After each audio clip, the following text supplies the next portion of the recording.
From time to time, I receive a comment asking me to show the area where I build my models and how I go about making my YouTube videos. So in this video, I thought I would show you that because this is also going to be one of the last times that I record a video in this room.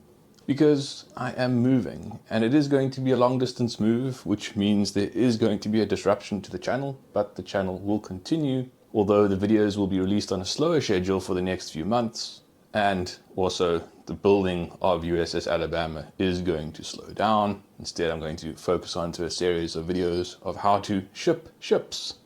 There is going to be a lot more on the move in future videos, so I'm going to focus this video on just showing you the room where this channel was started. The room is basically divided into 3 stations. First, I have the work area where I actually build the models and record the YouTube videos. Then there is the desktop where the video is recorded and the videos themselves are edited. And lastly, the display cabinet where I keep my models. The rest of the room is basically storage. On the shelves, I keep the boxes from my completed models and yet to be built models. Yes, you may see some models that I have not announced over there. Also keep some models on top of the display cabinet. Yet more models that I have not yet announced. I'll give you some more information on that in a bit. Other than that, there is a lot of space for storage. There's a lot of junk on the bottom shelf. I also have a lot of supplies stored in the various cupboards. Now for the deep dive, let's start with the kits. Of all the kits, you can see the one large kit that I have not announced will be this one hiding over here, USS Des Moines. This will be my first post-World War II ship. As for the small models, there are only 2 that I have not yet announced. The first one is the Zeppelin Q class. This will be my first World War I ship, or at least airship. Yes, there's a bit of a joke there. And an I-400 submarine, which is an aircraft carrying submarine. So expect that to actually be my first aircraft carrier and not USS Ticonderoga. The completed and in construction models are placed in the display cabinet. The display cabinet isn't anything special. It's just some flat pack display cabinet that I bought from a local furniture supplier. I did modify the display cabinet. I installed these triangular rods. Onto the 45-degree side, I attached LED strips and cabled them up onto a Wi-Fi plug so I can turn on and off the display cabinet with my phone. When I bought the display cabinet, its color inside was white, but that kind of made the models disappear into the background. And after a number of years, I decided to give it a go in black. I initially bought black cloth to do a test to see what it would look like with the models, and it turned out really nicely. So I spray painted the inside of the display cabinet black, which really makes the models stand out a lot more. Of course, if you don't have LED lighting in your display cabinet when you do this, it does make it very dark inside. So if you intend to paint the inside of your display cabinet black, be sure that you also have lighting, otherwise your models are going to become quite difficult to see. Let's take a look at the model building setup itself. This is a 2-meter long desk that's about 900 deep, so it is quite a big desk. I have stuck to the surface with double-sided tape an A3 size cutting mat, and then a piece of acrylic, which is the area where I paint. You can also see markings indicating where the cameras are framed up. That just helps me keep everything in frame. Then I have the 2 field monitors that help me see what I'm doing and keep everything in focus. For both model building and recording YouTube videos, lighting is important. So I constructed this lighting bar. It's just another set of LED strips that runs along the full length of the table. The LED strips are mounted to a strip of aluminium to help draw heat away from them and also to give that 45-degree angle to point them in the correct direction. This bar for the LED strips is also quite a convenient location to attach and mount various things.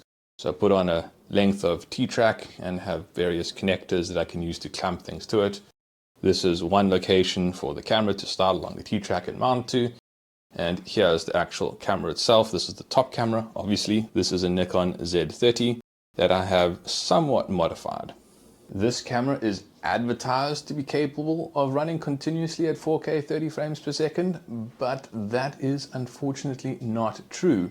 While it doesn't have software that will terminate recording after 30 minutes like many cameras do, it simply will overheat and then thermally shut down. That is why I have a 120mm fan that is powered on the same power supply as the LED strip, so that when I turn on the LEDs, this fan turns on and is capable of cooling the camera. I also opened up the back of the camera and filled the gap between the actual components that get hot inside the camera and the casing with thermal pads that just help conducts the heat from the camera to the outer surface so that the airflow from the fan can more effectively cool the components inside the camera. This does mostly work unless it does get very hot in this room, in which case it will still thermal throttle. But on most days, reasonable temperatures in the sort of mid 20 degrees Celsius, this camera will not overheat with these modifications. Sitting at the workbench, you can see I have easy access to pretty much everything on these shelves. That's both equipment for building the models and actually the stuff in YouTube for doing the recording. And it's just a matter of quickly sliding over to this area over here, the station, where I can then work on editing. When it comes to the actual tools and techniques that I use for building these models, I think that's well established. Perhaps it's just interesting to see how they are all laid out in my work area. And I suppose the other thing that's useful for building models is just having good lighting. The LED strip itself does help quite a lot, but then I have two positionable lamps which also do quite a good job of helping me get that light in areas where it's just a little bit difficult to see because I'm casting a shadow with one of the other lights. I think for the rest of the video I'm going to focus on my YouTube process, so to speak. So as I already mentioned, I have up ahead here the Nikon Z30, where I can see its little monitor over there. I can use that as a touchscreen to help focus on a specific location below. But of course, looking up there to see what I'm doing is problematic. So that screen is also displayed over here on this field monitor. It's important for the field monitors to be down low because when I'm in looking at the details on the actual workspace, I don't want to have to move my head up and away from the model to look at a screen to see if I'm in focus. I can just literally move my eyes to look at either of these screens very quickly to make sure that everything is in focus. As for telling if something is in focus, you can see these green lines in the lens caps. That's showing that that's a sharp edge. So if, for example, I soften the focus, you can see they disappear. This is no longer in focus. Speaking of the side camera, that is a Panasonic GH5 Mark II. You have it over here. It's mounted to the wall itself. It's actually separate from the table. So I can really bang the table and cause things to shake, but this camera will stay stable. To control its focus, I can do it from the lens. There is either autofocus or manual focus, which can make things a little bit easier. With manual focus, once I've set it like that, I can use the focus ring on the camera to change the focus, and there you can see it moving in and out of focus on the monitor screen. So that is the trick that took me a long time to figure out for how to keep everything in frame and in focus. Draw your lines on the table and make sure that you're able to monitor what you're doing without having to move your head. Now that you know how I'm able to keep everything in frame and in focus, let me show you how I actually record this video. The first thing is that because this is a bench setup, none of these cameras are powered off of batteries. I use dummy batteries and power them off of mains so they can literally stay on for as long as I need them to. I also don't record to SD card. Once again, it's a bench setup, so I don't need to be mobile. I record directly onto a network attached storage server. Out of each of these cameras, you have HDMI, there's another one up there. Pictures from the cameras are passed through the 4K field monitors. Field monitors then apply the edge detection to help me determine what is in focus. They output a clean image. The HDMI outputs from the field monitors loop around and go through Camlink 4K video capture cards, which are then attached to my desktop PC, which is running OBS, which does the recording. I just run two instances simultaneously and pin them to different cameras. This then allows me to record what I'm doing directly onto this PC. This computer mounts in a network attached storage server, which actually lives underneath my display cabinet. Wow, that is a lot of dust. Clearly, I haven't been under there in many years. To do video editing, I use KDE in Live or Kdenlive, however you want to call it. It's an open source video editing tool that is more than sufficient for what I need to do. This is the project for the last video that I released. This is the applying decals video. There are a fair amount of cuts that need to be made to shrink it down into the correct length. As you can see, I also edit the audio quite heavily because I do more of a freestyle recording. I don't write out a script beforehand. So I basically edit the script while listening to myself. The actual process for making a video starts with me importing the raw image directly off of the cameras into KDN Live. Then I align the videos such that you can see the two feeds are stacked on top of each other and grouped together, so I can pick which stream I actually want to use in the video. This then creates quite a long format video.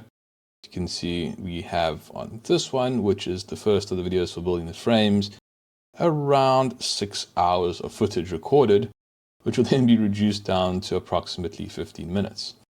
This type of video, though, does have a lot more footage than usual, but that's because it's quite a repetitive video. I'm not sure yet if I'll split this into multiple videos or if this is just going to be one fairly long video where I show all of the builds for these frames, which is what the ships are actually going to be shipped in. But more on that in another video. Actually, probably the next video. After I've gone through and aligned all the raw footage, I'll then do a pass through to cut this down to something more reasonable. I usually get rid of about half of the footage at this stage, and that's going to be a lot of footage of me setting things up or things that are literally out of focus and out of frame. It does still happen on occasion, but after that I expect it to about halve the video footage. I'll probably have about 3 hours in this case. That I will then render in what I call the full video. It's just a video without any audio that I will then watch and narrate to. To do the narration, I watch the video on the screen and speak into a Rode NT USB Plus USB microphone. This is a good microphone. I found it works quite well in this room, so I'm happy with the audio quality that I get out of it. I really don't do much to the audio other than apply a compressor to just even out the volume. The audio from the mic is recorded also directly onto the computer, onto the NAS using Audacity. Once I have the rather messy audio track, I import into KDN Live and then edit it into a coherent set of sentences, which then get aligned with the long form video. So there'll be long gaps between each section of audio and the video that it is speaking to. Once aligned, it's then a matter of cutting out all the excess footage. So I choose the footage that I like the most so I can collapse it down to a continuous stream of audio that is aligned with the best picture that I've been able to choose from the many frames that I have available to select from. After that, various overlays like the paints and stuff like that get placed on the top track, and then everything is rendered and ready for upload onto YouTube. After the long form video is complete, I then create the shorts. What I do is make a copy of the long form project and then delete out clips and change the orientation such that it is suitable for shorts. That is it. That is how I ran the channel from this room. And I think it has served me very well. I've had this set up for quite a while. Oh, I didn't mention this screen. This screen is just so that I can have reference material that I can look at. I want everything in the same area. I can look at what I'm doing, look at the video that I'm capturing, and if I have reference material, I can look at the reference material on that screen without having to print out everything on my printer. That is it. That is my model building and YouTube video making setup. I'm glad I've taken this opportunity to document this room.